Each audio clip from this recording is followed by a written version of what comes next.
sinasabi.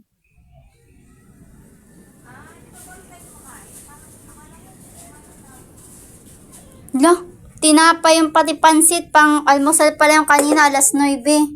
Alas 2 na ata ngayon eh. Alas 2 na ata. Dapat sabi may ko magagawa ng suka. May suka ba dito? Kala, kunti na lang. Diba sabi ko walang suka, no?